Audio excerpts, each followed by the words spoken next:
The broadcast is now starting. All attendees are in listen-only mode. Good afternoon. Welcome to today's webinar. My name is Matthew Darius. I'm the Professional Development Coordinator here at New York SBO.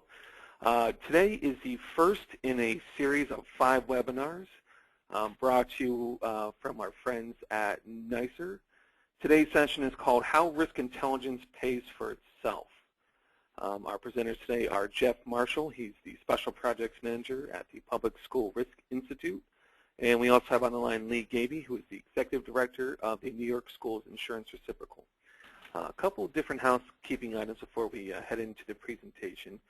There's a couple of different ways you can ask questions of our presenters today. You can use the chat window, which should be on the right-hand side of your screen. Go ahead and type in your question there. I will be monitoring that, and I'll break in and ask our presenters a question for you. There's also a submit question functionality pane on the right-hand side of your screen. You can also type your question into that. I'll be monitoring that as well. And there's also a button with a hand on it. It's called the Raise Your Hand button. If you want to talk to our presenters or you want to ask your question verbally, please hit that button. That'll notify me that you have a question. I'll then break in and put you through to our presenters to answer your question.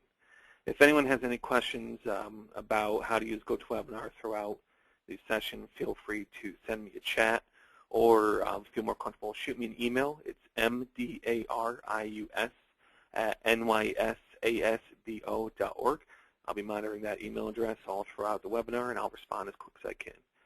So with that out of the way, I believe, Lee, we're going to head right to you. Thank you very much, Matt, and thanks to our audience for joining us today. I'm in Uniondale, New York, sitting in the office with some things stretched out in front of me to talk about this afternoon, and I believe my friend Jeff Marshall is on the line, calling in from his office just across the river in the Garden State.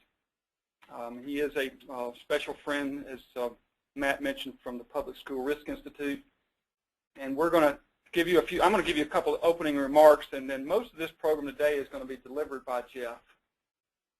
What I'd like to just lead off with is why this topic was chosen, and a little bit of background from my perspective. First of all, there's a book that has a very similar title called Surviving and Thriving in Uncertainty, and the subtitle of that is Creating the Risk Intelligent Enterprise, and the authors of that book were practice leaders with the Deloitte accounting firm who published that book in 2010. So we're coming around to the 3-year anniversary of a book that probably hasn't been that widely read in school districts, but has gotten a lot of attention in the public and private sectors outside of public education, but something that we thought might be of interest to the audience and to school districts in New York. And then just recently, in reading up on what's going on in the language of risk across the country and here in New York, a number of the big 4 accounting firms are really talking about risk in new ways. And KPMG had an article called The 8 Imperatives for Getting It Right, or Getting Risk Management Right. That sort of tracks with our thoughts about 8. And you'll see today we may use the number 8, we may use the number 10. Depending on how you want to look at this, there may be 8 principles or 10 principles of risk intelligence. Everyone's got a little different slant on this. And part of our presentation is as much to share some ideas with you as also learn from this experience about what's happening in the thinking about risk, if you will. Chief Information and Technology Officers are also an important audience that we've been thinking about, and they're obviously concerned about risk from the cyber side, if you will. And then more closely to home, we've had Sandy, a big storm this year, which sort of caused a lot of people to think about how big is risk in New York and what are some of the bigger exposures. We had the unfortunate tragedy across the state lines over in Connecticut with Sandy Hook, another prominent reminder of just the kind of times we live in and what's facing school districts. So all of this is a little bit about how much risk can we we deal with and how much tolerance for risk do we have in our lives, and just what can we do to be more prepared and better informed.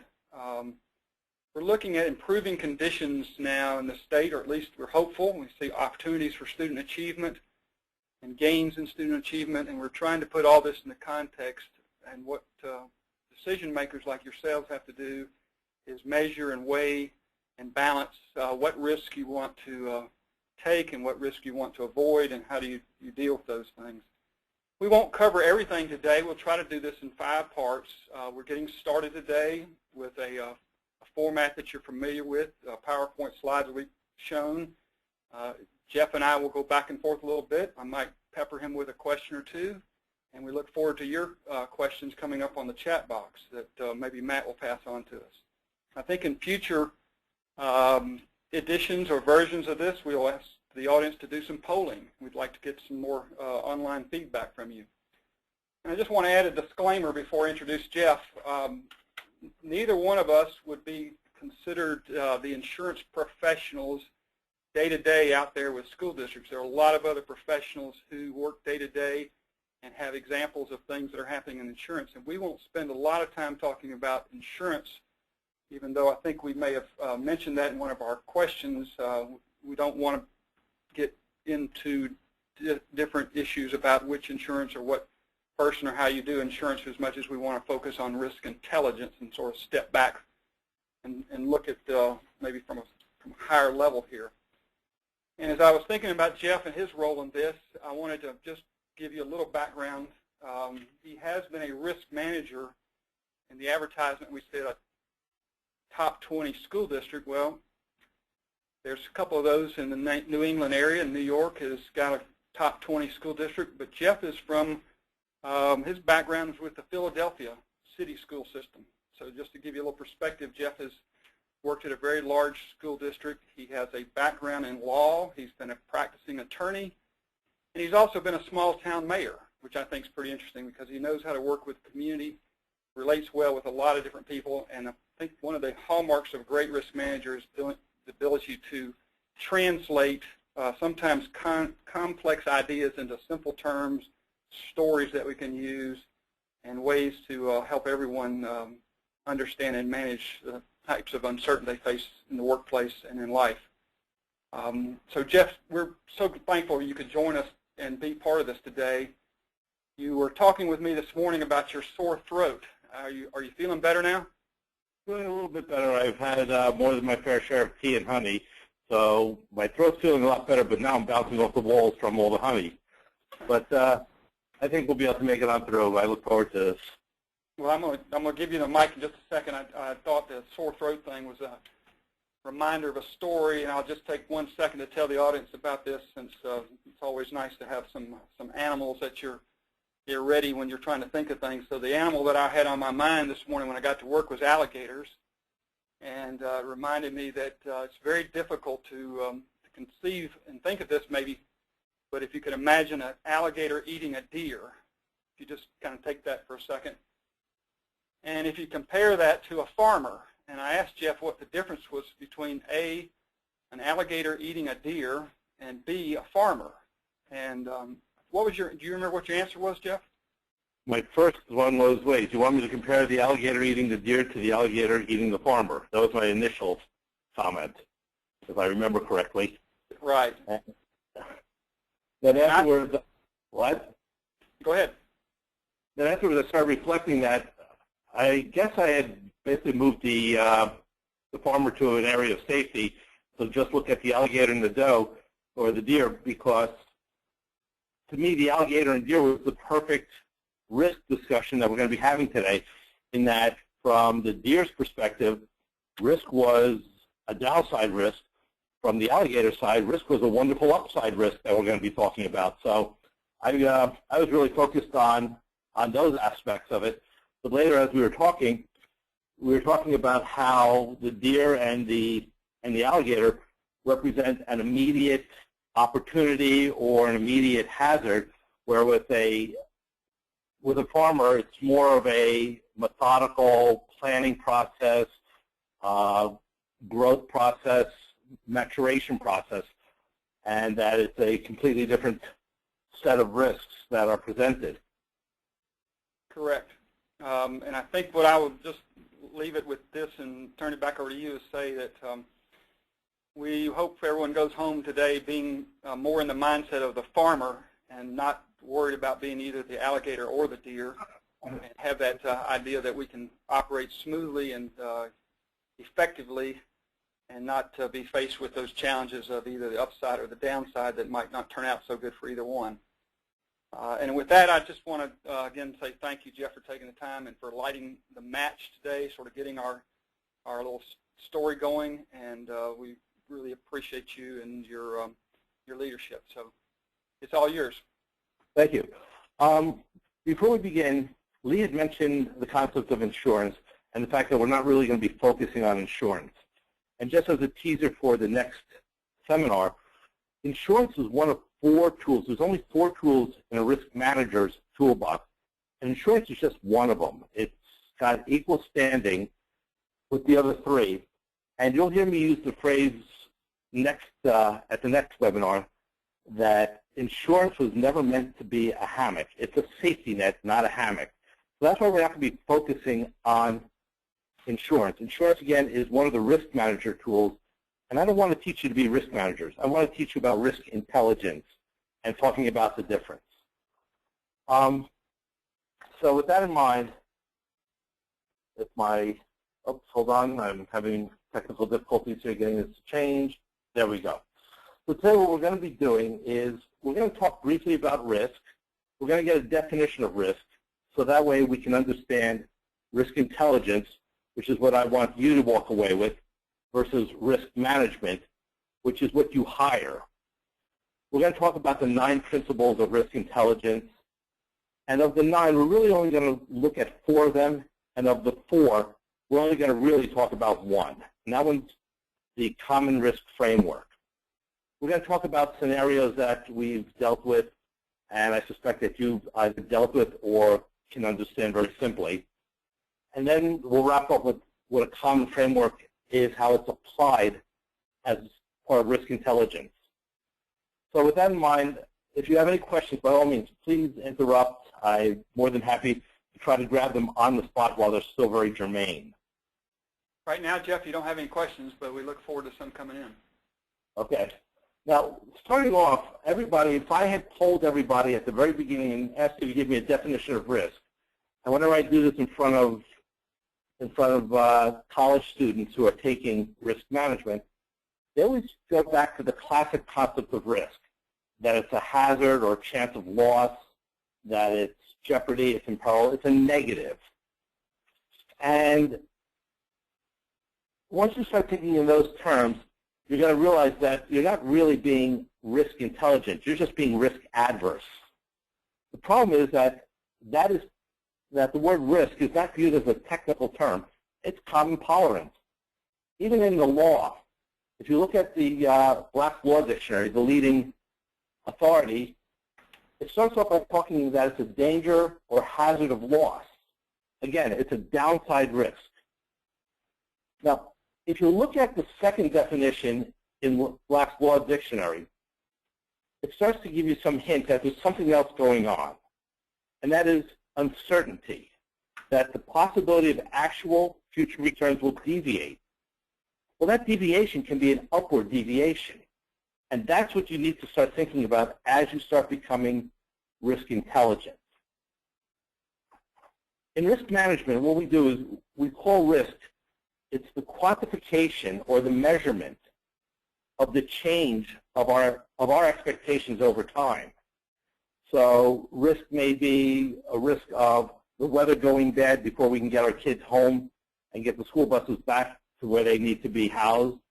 It could be a deviation in how much oil did we need to keep our classrooms lit and keep them warm, and now we're running into problems 3/4 of the way through the winter. The idea of the buying heating oil is the one that I like the most, because when I was putting this together, I was going to talk about buying fuel for your buses. But that doesn't have as many moving parts. If you're doing your process well, or if your transportation managers are doing the process well, they know how much fuel oil they're going to need for their transportation. Then you're just betting on the price.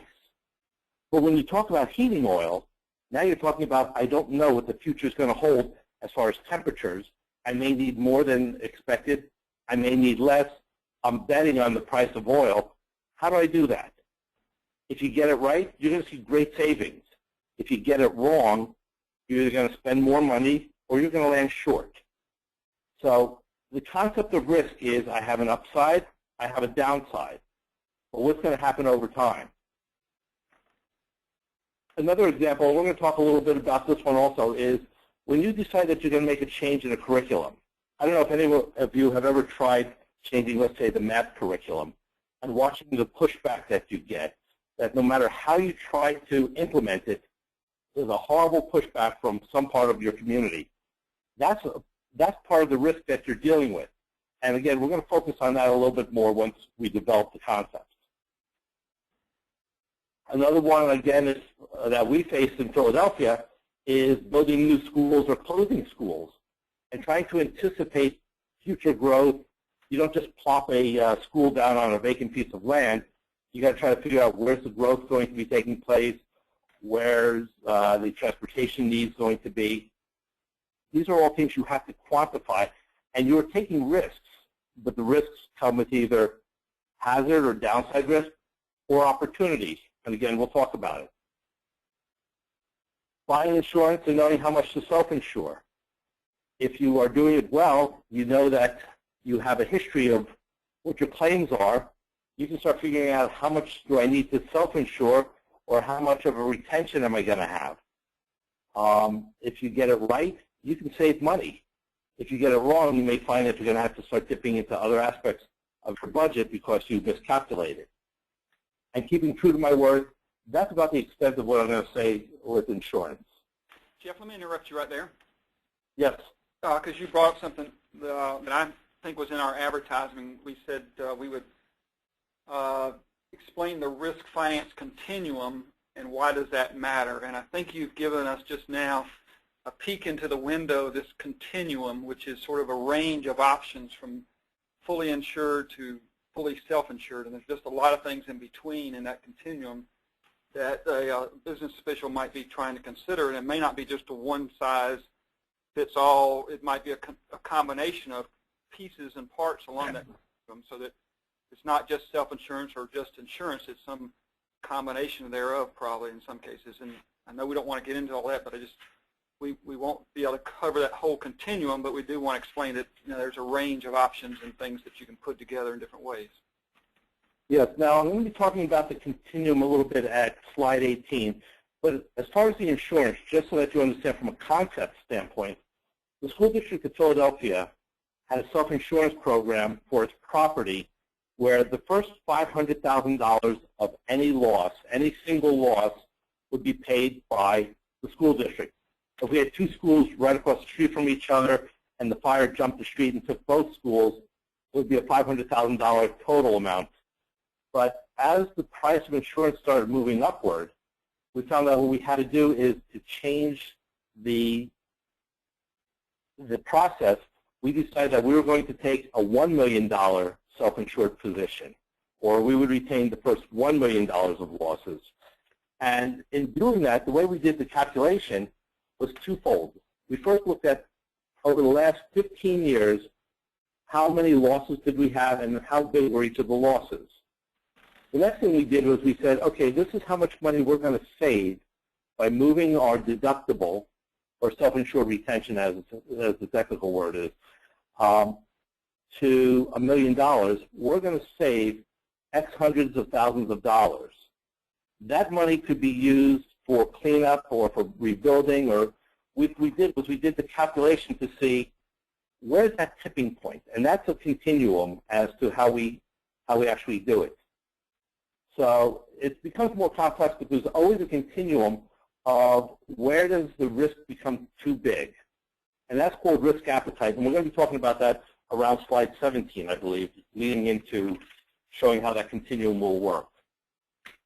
Thanks, Jeff. Now, if we look at the 9 principles, of intelligent or a risk intelligent enterprise as created by Deloitte. You can see that what they did was they broke it up into different sections. You have your oversight section. Your oversight are the Board of Governors. Right along that borderline between the Board of Governors and the next level down, which would be your executive management, is where your superintendent fits in. She or he has to really be sensitized to both sets, the green set and the pink set of the risk principles. What I'd like to do, though, is I'd like to focus on just the green ones today. Now, there are 4 principles. The first one is a common definition of risk. That one's a very easy one. We just talked about it. It was, what is your definition of risk? People have to understand that when they come to you and say, we've got an opportunity, they're talking about risk, upside risk.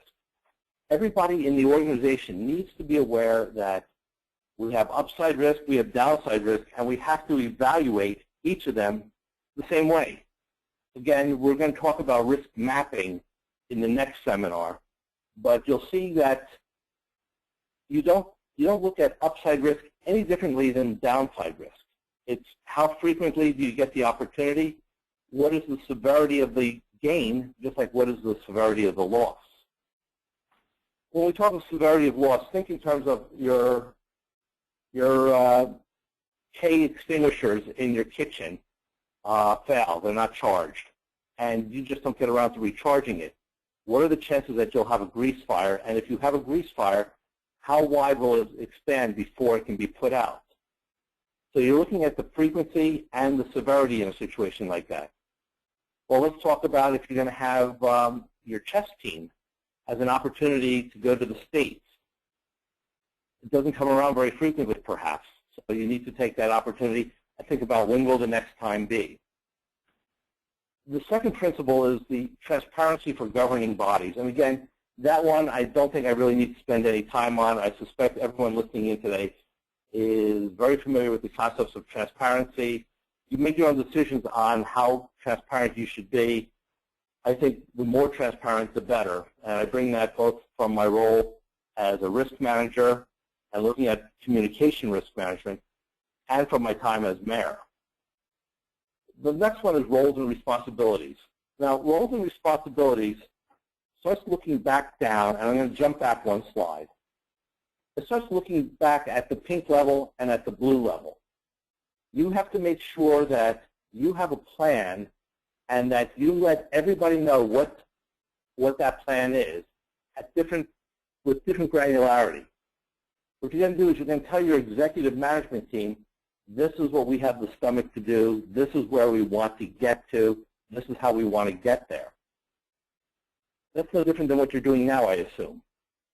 The process, though, says that I need to let them know what we're thinking of in terms of the risks that we're willing to take, the risks that we're willing to accept. By the time you start getting down to the blue level, which is the program managers, they need to know. They need to know, for instance, that the bottles of chemicals for cleaning all have to be marked. They all have to be in a closed, locked closet. Now, you're not going to get into that. That's too granular. I want you focusing on that green level. The top one is the common risk framework, and that's the one that we're going to spend most of our time on at this point. The common risk framework is how do you view your risk as an organization? And if you're in that green level, even if you're in the pink level, you need to be thinking of how do you view it? Or another way of putting it is, what is your appetite for risk?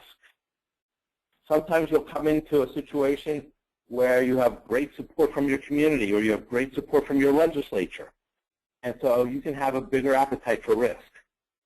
Sometimes you've taken a number of hits either personally or the organization has taken a number of hits and you can't afford to take another hit. Your appetite's going to be a little bit less. And that's what we're going to be looking at. How do you start defining that appetite? And I can assure you that everybody on this conference call views their appetite differently on very common situations. Let's take a band trip to start with. Most schools, I should say most high schools and some middle schools have band programs. Most of those bands will go with the football team to an away game or a basketball team away game and come right back. But what happens when they're going to be doing an overnight trip? Do you let them go? What about if it's going to be a long weekend? What about if it's a spring trip, spring break trip? What if it's a spring break trip out of the country? And we're going to come to that one because that one became a serious nightmare that I had to live through. You have to start looking at chaperones. What's an appropriate number of chaperones? Do you have a fixed number? Do you try to push that number so that it's a little bit closer? Let's say instead of it being a 10-to-1, you want to move it to 8-to-1 or 5-to-1. You got to look at the group. You got to look at where you're going. This is part of the appetite. How much are you willing to put up with? If they can only get a 12-to-1 ratio, are you willing to let that trip go? Next thing is that do you count the band teacher in that count? They're going to be spending a lot of time on administrative duties. And finally, what about background checks? More times than not, you have parents of the kids going out. Do you really know anything about these parents?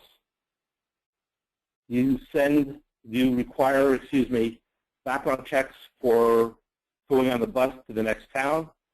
What about going away for a week to a foreign country or 10 days to a foreign country? And again, these are decisions that you have to make. Ultimately, the band teacher and the band teacher's supervisor will be making that decision, but it has to come from understanding what your risk appetite is. Here's another one, the changing of the math curriculum. You already know what you want to do. You know that you want to change the math curriculum. The senior level has decided as much as possible on that concept. But now how do you do it? Do you take the chance of just throwing away everything you had and just roll everything out and make it in one quick motion? Some people believe that's the best way to do it. Others say the best way to do it is by having pilot programs. How many do you have? How long do they last? How do you choose your pilots? These are all considerations that you have to make when you're making the decision. These are your risks. Again, you need to be sensitive that these are the risks, and then turn to your pink level and say, how does your experience lead you to go? The other thing is, and this is one that people never really think much about, is communication risk management. And in something like a math curriculum change, that's critical. How do you communicate what you're doing? And Jeff, it has a long-term impact, like some of the other risks are more short-term in nature, correct?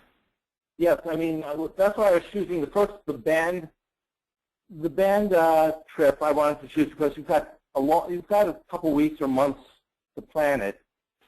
The math curriculum, you probably are going to be looking at it over a year's time, maybe longer, 18 months, 2 years, maybe even longer than that, to do the rollout. And then this last example is something that you find out a day or two before. And that time element that Lee, you just asked about is critical, as you're going to see in a little while. And in a couple of slides, you'll see that time is one of the critical elements. There's really 3 critical elements.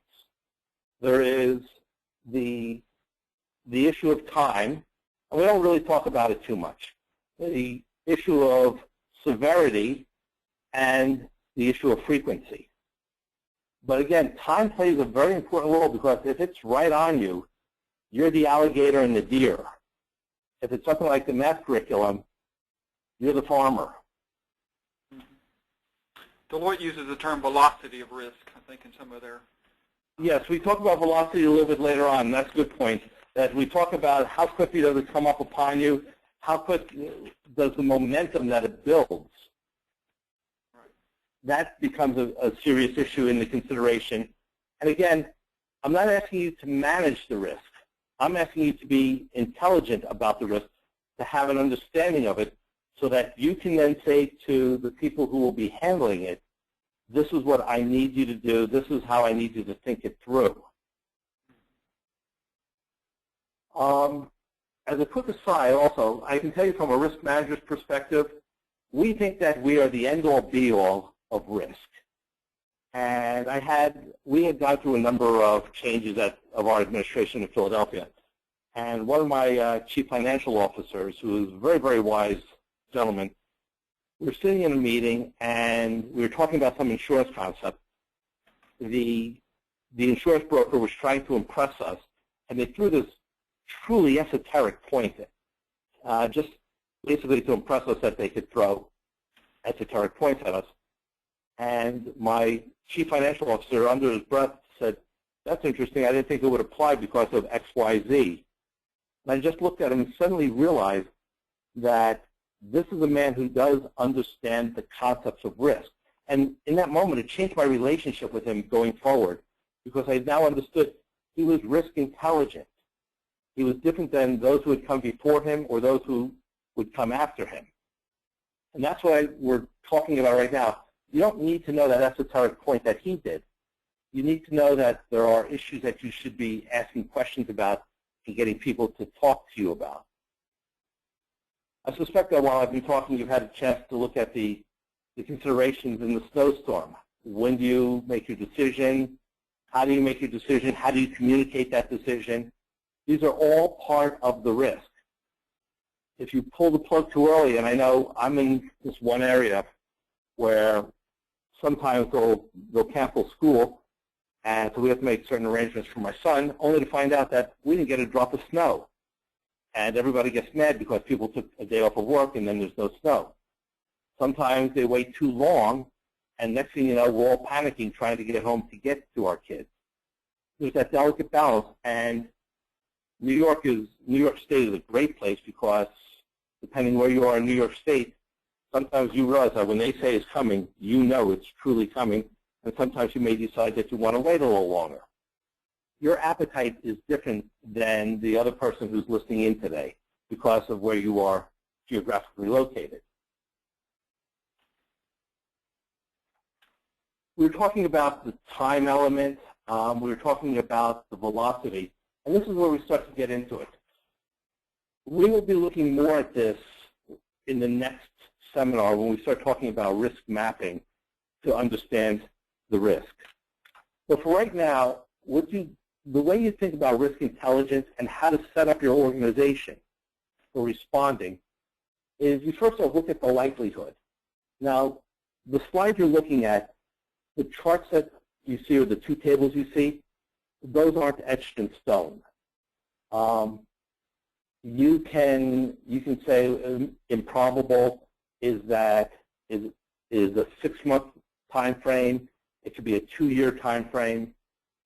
You decide, again, because you have to decide your appetite. The same thing with severity. The severity issue is one of those issues where, depending on the size of your school, depending on your finances, you can change how much of the system is impacted or how many students or how many employees are impacted before you move it to the next level. Again, you think it through for what works for you. But what you're going to do is you're going to take those two factors. So you'll take the likelihood as a 2, the severity as a 3. You take those two factors, and you're going to come up with the product. This is where you start looking about your risk intelligence. If it's low level, you don't worry about it. You let the people who are supposed to handle it. An example is the janitor who keeps forgetting to lock the closet that has all the chemicals, and so you have a grade school with a bunch of kids who could get into that closet and into those chemicals. It can be a bad situation, but it really becomes a low-level risk or a medium-level risk. You decide at what level, and that's why you would have to go back and maybe adjust the other charts that you just saw. is you start seeing where do you actually get involved. An example, or two examples that I like to give, is the teacher who falls and has a very, very, very bad injury. It's going to need a number of operations. It's a very bad situation for that teacher. That teacher is the deer that, that Lee was talking about. But the truth of the matter is, it's not going to have that big of an impact, most likely, on your finances. It's only impacting one employee. As bad as it is, it's a green level situation. On the other hand, a kid coming into school with a weapon and gets caught with the weapon, that's going to become a much higher situation, because even though there's no cost associated with it at this point, it could have been exposed. The size of the exposure was just so great that the numbers get pushed up. There's one other thing that's not calculated in the prior slide, in this slide, and so therefore it doesn't show up in this slide, and that is the communication risk aspect. The teacher who falls and gets hurt isn't going to become a big news story.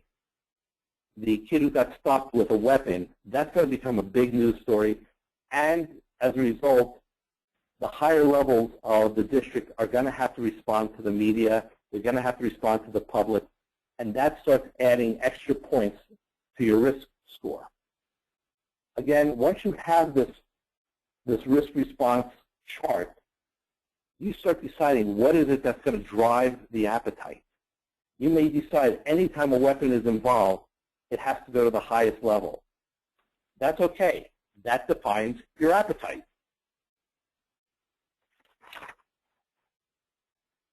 Again, the common risk framework is the most vague of all the principles, which is why I want to go back and remind you it's our appetite for risk. It's the way we look at risk. From the highest levels of the organization, you need to think about, do your policies that you develop require specific risk activities to take place? That is, we have to buy insurance. Do you, or we decide that we're going to self-insure? Do you specifically prohibit certain types of risks? I know some schools will not allow any school fairs or school carnivals. I know where I came from, we did, but I would never allow a moonwalk. And everybody thought I was crazy. You'll allow strangers to come out onto your playground, but you won't allow moonwalks. And my response was always, go onto YouTube and watch all the videos of the homemade videos of these moonwalks flying through the air, rolling across Long Island highways with kids in them. Again, we defined where our appetite was. We would allow the public to come onto our property. We wouldn't allow moonwalks. Another good example is, will you allow, let's say, the church across the street to use your parking lot on Sundays? If somebody gets hurt on your parking lot, are you going to get sued? You have to decide your appetite. Moving downward, you then start looking at, do you require departments to specifically address risk in any of their decision-making processes? So if you're going to be going on a band trip, do they stop to say, well, these are the concerns that we have. We're going to have X number of chaperones. We want 3 of our chaperones to be first aid trained. Or we require 10 chaperones, but because of that, we're going to need to get our chaperones background checked. You have to make that decision as to how deep you want to go with your risk management. That comes from risk intelligence. You give the marching orders to your risk manager, to your C-level people. They then implement it. Let's see, the next one would be any trips or activities, even something going over to do a choir concert. We want to look at, what do you require? Do you require that the buses be pre-approved, that bus drivers from outside companies have to have background checks? You make these decisions. You then give it to transportation. Let them implement it. Give it to your risk manager. Let your risk manager make the decision of how it should take place. But you have to stop and think about it. You have to stop and realize what could go wrong, what is it we are trying to achieve, and how do we best do that with the consideration of risk. Excuse me, my voice was just going there. With the consideration of risk. That's risk intelligence, and that's developing a common framework that everybody can start to work from. To me, the best place to do that was always starting with the policy, with the school board policies, and then moving from there, having your risk manager or wherever your risk manager's C-level connection is, start putting out their position papers so that everybody knows and everybody's on the same page.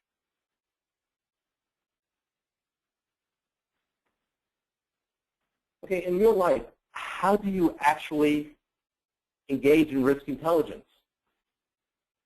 According to the folks at Deloitte, the two gentlemen who wrote it, Mr. Wagner and Mr. Funston, you start off, you have to have a consistent, aligned district values, cultures, rewards, and even punishments, even though they don't say it.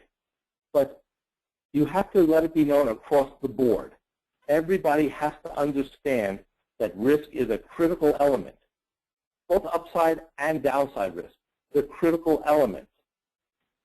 Going back to the math curriculum, we have an opportunity to raise the scores of our students. This is an opportunity that we shouldn't let get away. We have an opportunity to get funding to do a program that we weren't going to do right away, but we have an opportunity to get it rolled out faster because we have more money coming in through a grant.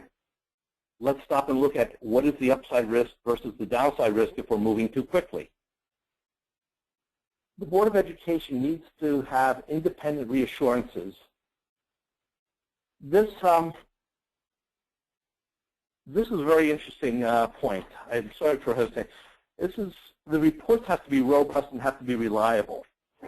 We had a stewardship report involving our workers' compensation claims. And it looked pretty good. I mean, it didn't jump out. Nothing really jumped out at you.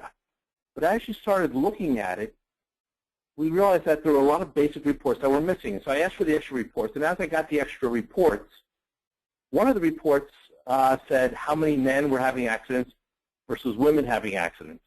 And that's an important consideration for us. I found that there were a little over, I think it was 36 claims where they didn't know if it was male or female. And as I started looking at those claims, they had names like John and Mary. They weren't unusual names that no one would know, but it meant that the reports that I was getting were not very reliable. And if they weren't reliable, how could I make a proper decision on it? How could I pass that recommendation up the food chain? You have to make sure that you are expecting detailed, robust, reliable reports. And you have to make sure that your risk management team and that your C-level team and that everybody in the process is providing you with good data and is checking their data. It's critical. Without that, number 3 falls apart. You don't have the information and the insights necessary. A good example, again, falling back on workers' comp, a good example is you want to know the age of the people who are getting hurt. If a 28-year-old electrician lifts up a box as they're going up a ladder and pulls out their back, they're going to be out for, let's say, 4 weeks. If a 58-year-old does it, they're going to probably be out for 10, maybe 16 weeks. You want to know the age. You need to have the right information so that you can start saying, we need to get better training. We need to focus our medical attention in a different way. These are things that you need to think about. But as a decision maker, you need to have good information. You need to get it in a timely fashion. The next one is we effectively develop and deploy strategies. Again, at your level, you have to paint with the broad brush. You have to let people know this is what we need because we want to take risk. We want to take risks to make sure we get it right. We want to eliminate the risks that are just stupid risks and take advantage of those upside risks, the opportunities that are out there. You have to have a systematic, disciplined approach. You can't have every one of your principals doing something different. You can't have every one of your schools doing something different. Finally, number 6, the administrators and the department chairs. Actually, number 6 and number 7, I'm sorry, are the same. They have to own the risk. They have to understand that you are taking the risk. You have the opportunity to enjoy the success, but you also are going to be responsible for the losses, for the hazards that are created. If people are told that you have, this is what I found time and time again, if I told them that you own this risk, that I'm going to give you the tools to handle the risk properly, but you own it, they will step up to the plate time and time again. I see that most often in safety committees. When you tell a safety committee, I want you to figure out why did this accident or why did this near miss occur. People will step up, they'll figure it out, and they will give you the answers. But you have to make sure that they understand they own the process. Hey, Jeff, I think you put that number 6 and 7 on there to make that point extra clear. That's one of the hardest things to do, that challenge of getting everyone to take ownership. And I was going to say that's it. Yes, you're right. It wasn't a mistake. You were just trying to make that point really clear. Thank you. You know, I think that challenge is something we referred to and talked about as the risk control challenge, which is, you know, everyone has to have a stake in this, and some people say everyone has to be a risk manager, but I think you and I would say, and others probably would agree, I hope, that everyone has to be risk intelligent before they can be a risk manager. What we found was that the way that, first off, yes, I agree, but the way that we did it in Philadelphia is that first we were working with the highest levels to talk to them about how they need to think about risk in a global fashion.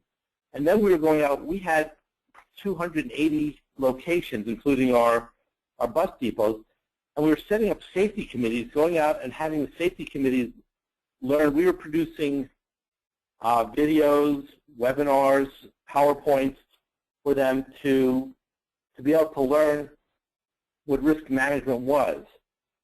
We were hoping that they could all become risk managers, but more importantly, we expected them to all develop risk intelligence, so that even if we didn't talk to them about a given situation, that they start thinking as a culture of risk takers and risk avoiders, both at the same time. Right. And part of that challenge you just, I think, mentioned is that you can't give them a rule for every situation out there. No, and that's what we try to do is we try to tell them that we have resources. If you need, here's where you can get your resources. But a lot of times you don't have the resource available at the resource available at the moment the risk or the opportunity presents itself. You need to start thinking in terms of, just getting your mind around the concept that risk is good as well as bad, and you need to take that moment to reflect as to, is this going to help us as an organization, or is that the risk that I'm about to present so great that the reward is not really going to be there? And again, that risk-reward balance, the risk-reward balance is something that gets defined by the board, by the superintendent, by the C-level people. They're the ones who are going to say, under no circumstances are you to do this, or if you think that this has got a good chance, let's talk about it, bring it to somebody, and let's talk about it. Before you go into the close, and this is the last slide you've got for today, correct? Yes. Can I just interject something here? I was looking at one of our resources, and you brought up something, again, about ownership and rules. And one of the papers that we received to use as sort of background for this report done about So almost a year ago, or a little bit over a year ago, from one of the prominent business schools, and it really discussed that framework setting and suggested that there are some risks that could be categorized as preventable, for which rule-based approaches might be appropriate, and then there are other risks that are strategic or external, or in different categories where rules aren't as important as the dialogue. And I think what you're suggesting is a dialogue about risk that needs to take place at every level of the district. Is that a fair statement? Absolutely. Actually, when we spoke this morning prepping for the presentation, and you presented me with the alligator and deer concept, I was basically caught off guard because I didn't realize that deer go where alligators do. I live out in the country. I live out in farm country, and we have deer all around us, but I've never stopped to think about the fact that there would be deer near alligators. And so I was caught short for a moment or two there. And that's what happens in any situation. The people who are looking at the risk sometimes will understand that there's a risk but not be able to have enough experiences to address that risk. Sometimes they understand part of it but not all of it. The more dialogue you have, and that's why if you go back to the pyramid, you start seeing that a lot of it is discussion-based. So that way you can bring people with the different experiences and the different understandings of risk to the table. So that way, I mean, there's been a number of times where I've been in a room where we've had a high-level person addressing somebody from transportation or addressing somebody from food services and saying, well, I'd like to do this, and the transportation person says, we can't do that because under federal law, we're not allowed to do this, that, or the other with their, based on their license. So it really does have to become a collaborative issue, so that way the transportation people found out what the administration wants of them. The administration found out that the way they're approaching it, they can't get there. They are pushing a round peg into a square hole. You have to have a collaborative exchange to make risk management work. And that question about the deer and the alligator goes right to your next point, I think, about assumptions, correct? Yes. We have to challenge our fundamental business assumptions on a regular basis. There's a famous quote that I used to remember that was, anybody who hasn't changed an opinion in the last 10 years should check their pulse. That's what we have here. Even if something worked, it may have worked then but may not work now. It may have worked then but it's not going to be as effective now. We need to go back and see, are the assumptions that we're living with, are they still valid assumptions? So that's, again, part of the Wagner and Funston model, which is you need to be able to turn to people and say, where are we with our process? How do we improve our process? Again, with Philadelphia, what we had to do is we had to stop and look at how are we funding our property insurance or our property losses. And once we realized that we couldn't afford the program the way we had it set up in the past, we had to change it. Well, now we've taken on more risk. We took on a huge amount of risk, an additional $500,000 per occurrence. Once we did that, we said, well, the only way we can make this work is that we're going to have to spend more energy on doing regular building inspections. We are going to have to get increased training for the people who do the inspections, our building engineers, and we had to change the entire model based on this one simple change in our formula. It went back to, we had to look at our assumptions, and that was that $500,000 was a sufficient SIR, or self-insured retention. The second one is that we maintain high levels of vigilance for threats and opportunities. I'm assuming that everybody else reacted the way we did. Whenever you hear something go bad, you stop and you look at your own system. We had a conference of the Council of Great City Schools that Lee was involved in. In fact, we had organized it. And one of the risk managers from one of the school districts couldn't be on because the person had had a bad flood situation when the river had overflowed. And I guess it was about 6 months later when we had another meeting, either the person had used the same excuse to avoid having to be on the conference call, or they had it again. And it was like, what did they learn from their last experience? Did they learn that if you're going to, you know the flood is coming, pull your electrical system out, move it up to the 3rd floor. It's going to cost you to pull the electrical system out. It's going to cost you to pull the computer system if it's in the basement to pull it out. It's going to cost to move it upstairs, and it's going to cost to re-hook it up.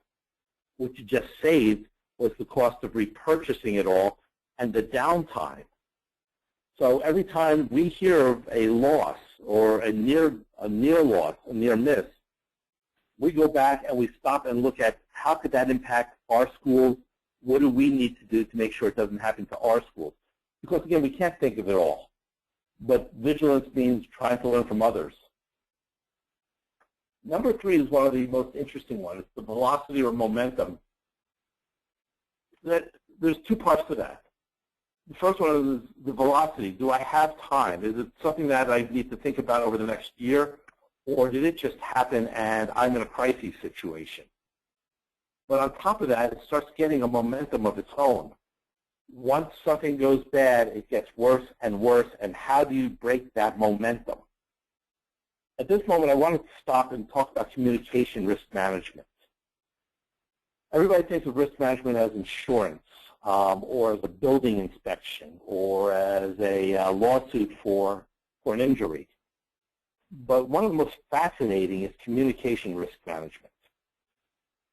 If the chief financial officer takes the microphone and starts talking, she could, for all intents and purposes, she could just sing happy birthday, because the only people who are listening to her, just because she's holding the mic, is the legislature, the funding source. When the chief legal counsel, when general counsel takes the microphone again, he or she could sing happy birthday, because basically what they're saying is, we're going to see you in court. And when the superintendent takes the microphone, he or she has to be aware that their mere presence, just holding that microphone, is saying this is the most important thing going on in this district at this moment. And so when they do that, they have all the facts in front of them. I always like when my own superintendent, I belong to a very, very small school district. We have 7 schools. And when we get the message that school is closed for snow, it's from the superintendent.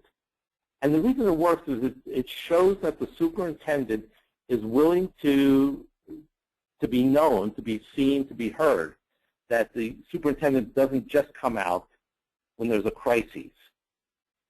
But when the superintendent takes that microphone, the superintendent better know what he or she is saying, because it's very difficult to back away from it without facing a sandstorm of criticism.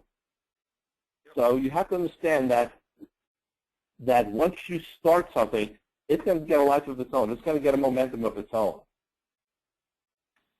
The other thing is that people need to understand that what we call enterprise risk management, everything is related to everything else. If I have sloppy work conditions, if I have unsafe work conditions, I lose a teacher. If I lose a teacher, I have to get a substitute teacher. That's going to cost me more money. If I lose a teacher, my students lose their opportunity for education. If I have enough accidents, I have to start cutting into other funds. It's not isolated. If I have cartons of milk that turn out to have salmonella, it's going to expand. It's going to become a legal problem. It's going to be a financial problem. It's going to rock every aspect of the school district. Risk is interrelated. You cannot isolate it. Jeff, we constructively, what, excuse me? we're coming down to the wire here, so let's cover a couple more, and then we'll see if we have time for a couple of questions or whatever. Okay. Let me just take a quick look here. From the standpoint of management at the highest level, number 8 becomes the critical point. The superintendent, the governing board, the Board of Education, needs to set their short, intermediate, and long-term horizon. It's the only way that you can let everybody else know what is expected of them. If you let them know, they will rise to the occasion, particularly because risk managers, the people who will be implementing it for you, are very good at making you understand that this is not another duty, another unpaid mandate. This is to get you home safe at night. This is to keep the doors open. This is to have your children and your grandchildren get the best education possible. That's what this is all about. So, and then finally, it almost speaks for itself. We have to have discipline at every level of our organization. And it comes from the top, and it works its way down that risk is a critical factor. So that really, hopefully, gives you the scope of how to become risk intelligent. We're not talking about becoming risk managers and understanding how to manage every single risk. We're talking about understanding what risk does to an organization, both upside and downside, so that you can start having the rest of your organization fall in line to take advantage of opportunities and to be aware of the hazards. So with that, I would open up for questions. Hopefully I've teased you enough to have some questions. You've done a great job, Matt. Jeff and Matt, let us know. Thank you very much, Lee. If you have some questions. I want to close with just one other comment about this prominent business school, which I would name the school, except it's in another state to the immediate east of us. But you can probably guess, and if you'd like a copy of the paper, we'll be happy to get it to Matt so we can distribute it. But it has a very important statement, I think, and Jeff, this is why we're here today. It says why risk is so hard to talk about, and it just goes into the fact that there's studies that have shown that people overestimate their ability to influence events that, in fact, are heavily determined by chance, and we tend to be overconfident in the accuracy of our forecasts and risk assessments, far too narrow in our own range of possible outcomes. In other words, we just don't quite see it all, and this conversation about risk intelligence, I think, is the starting point. We wanted to come together to talk about risk because it's hard. We wanted to help the audience begin to have the conversation within their own district, and then to help others have that conversation. We hope you'll tune in and come back for more and give us your questions, things that maybe we didn't answer today, but help get this conversation going so that we all become a little smarter about our operations and our work. And once again, Jeff, thank you. Lee, if I may, I know we're running a little bit over time, and I'm sure everybody has a bunch of things to do. I just want to give one quick war story that ties back to what you just said. Okay, maybe we'll get a question in between there. Okay, go ahead. Do we get any questions? We're waiting. No questions yet. Okay, go ahead. Okay. When I was with the school district of Philadelphia, we allowed, and we still do allow, trips, foreign trips. We had a trip going to Poland. And I was very proud of the program that I had put together, the number of chaperones that we required, the fact that we were able to get a foreign travel policy so that if somebody got ill, it would cover their medical. If we needed to get them back to the country quickly, back to the States quickly, we had repatriation in there. We had interpreters. We even had for lawyers and also for bail. So I thought we had it covered every which way. Turns out that we missed something. That was, first off, as far as the chaperones, we had told the chaperones that you can't bring kids, you can't bring other family members. If they happen to be part of the class, that's one thing, but you can't bring your other kids. Didn't give a second thought as to challenging that or to checking it.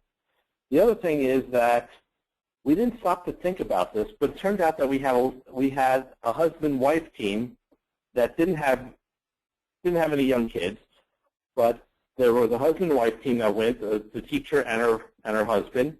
We had another couple that went with husband and wife and an infant child. Well, the problem with the infant child, of course, is I can't pay attention to everybody else. I'm paying attention to changing the baby's diaper or to calming the baby down when the baby's crying.